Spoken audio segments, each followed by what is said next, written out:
ده مكان جديد قاعد الف حوالين الاوضه عشان اشوف مكان احسن اعمل فيه الفيديوهات. المكان دوت بقى عايز اعمل فيه الحلقه الرابعه من البرنامج، مش عارف ايه ديت. النهارده هنكمل حكايه اغسطس، مش عارف مفيش الا اغسطس اللي قاعد يعمل حاجات في السنين ديت. اغسطس انا بعمل مونتاج فمش بعرف اعمله، فانا بشيل الحته اللي أنا ببص فيها عشان اقرا، فانا مش هشيلها.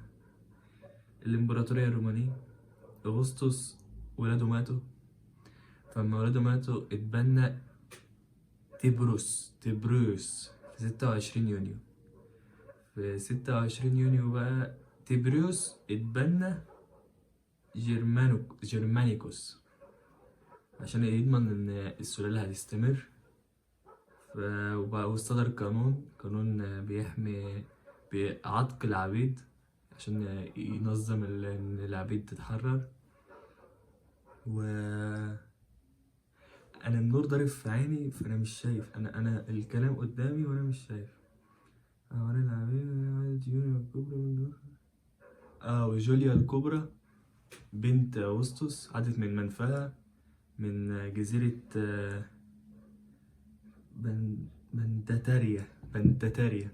بنتاريا إلى مدينة ريجيو.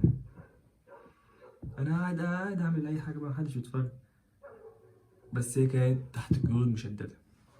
في ألمانيا بقى اتوقع معاهدة سلام بين رومانيا وجرمانيا ساعتها، قبيلة شيروسكي الجرمانية، وعشان يضموا ناس للجيش، منهم القائد الشهير أنا معرفوش بس هو مكتوب الشهير إرمينيوس للجيش.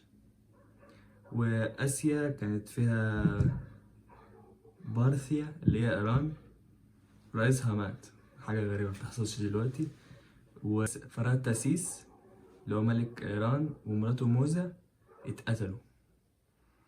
بس مفيش أكشن تاني، وإن شاء الله الفيديو الجاي يبقى عن الحلقة اللي بعد ديت، السنة الخامسة لمحمد نجيب، أو الحلقة اللي عن العيش اللي كل يوم كل حلقة بعمل عنها دي. وبس مفيش حاجة تانية عايز أقولها. وإيه رأيكم في ديت؟ أنا من تحت شالحها خالص، بس عيت بغير شوية، هشوف هستقر على ده. هو دوت أنا مرتاح فيه عشان قاعد وبس.